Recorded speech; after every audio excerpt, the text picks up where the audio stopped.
आजादी का अमृत महोत्सव।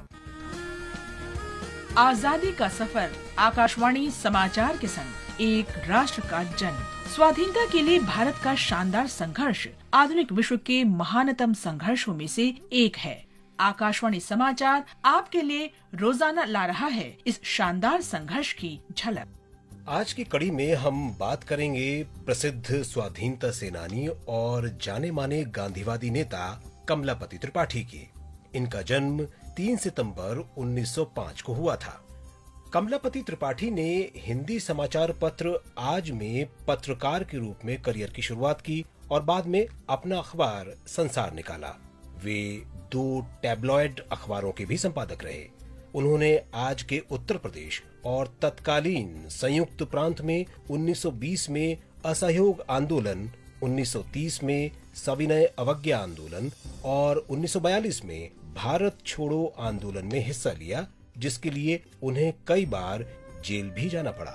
आकाशवाणी से विशेष बातचीत में केंद्रीय गांधी स्मारक निधि के अध्यक्ष रामचंद्र राही ने महान स्वाधीनता सेनानी के जीवन पर अपने विचार व्यक्त किए। पंडित कमलापति त्रिपाठी उत्तर प्रदेश के वाराणसी के उन प्रतिष्ठित, समर्पित और प्रज्ञावान स्वतंत्रता सेनानियों में थे जिन्होंने गांधी विचार से प्रेरित और अनुप्राणित होकर साम्राज्यवाद के खिलाफ संघर्ष किया था। वो लाल बहादुर शास्त्री, राजनारायण आदि तमाम उस समय के जो आजादी आंदोलन के नेता थे, उनके एक तरह से गुरुतुल्य हुआ करते थे। काफी समय आंदोलन के विविध कार्यक्रमों में भागीदारी करके जेल की यातनाएं भी सही, लेकिन गांधी विचार से प्रेरित होने के कारण उन्होंने उदात्त मूल्यों को जीवन में अपनाया था। क्षुद्रता की राजनीति उन्होंने कभी नहीं की।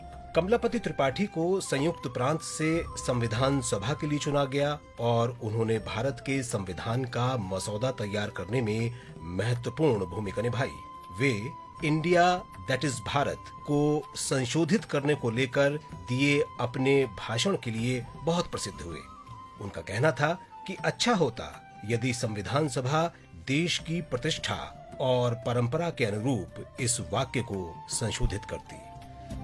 स्वतंत्रता के बाद कमलापति त्रिपाठी ने राज्य सरकार में विभिन्न पदों पर कार्य किया। वे 1969 में उत्तर प्रदेश के उप मुख्यमंत्री और 1971 में मुख्यमंत्री बने। उनका कार्यकाल 2 साल तक ही चला। उसके बाद वो 2 बार रेल मंत्री भी रहे।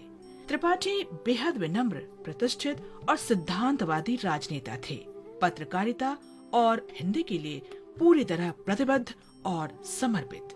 वे पत्रकारिता को स्नातक और स्नातकोत्तर स्तर पर पाठ्यक्रम में शामिल करने के पक्षधर थे। 1945 में महात्मा गांधी काशी विद्यापीठ में पत्रकारिता और जनसंचार विभाग की स्थापना उन्होंने ही की थी। वे 1947 से 1948 तक हिंदी साहित्य सम्मेलन के अध्यक्ष भी रहे। बापू और भारत, बापू और मानवता तथा फ्रीडम मूवमेंट एंड आफ्टरवर्ड सहित कमलापति के महत्वपूर्ण कार्य इस बात का प्रमाण है कि उन्हें गांधी जी से कितना अधिक प्रेम था। पंडित कमलापति सभी के लिए प्रेरणा स्रोत और मार्गदर्शक थे। पारंपरिक प्रतिबद्धताओं को अक्षुण्ण रखते हुए आधुनिक युग की तेजी से बदलती स्थितियों के साथ जुड़े रहने की उनकी अनूठी खूबी बहुत प्रसिद्ध है।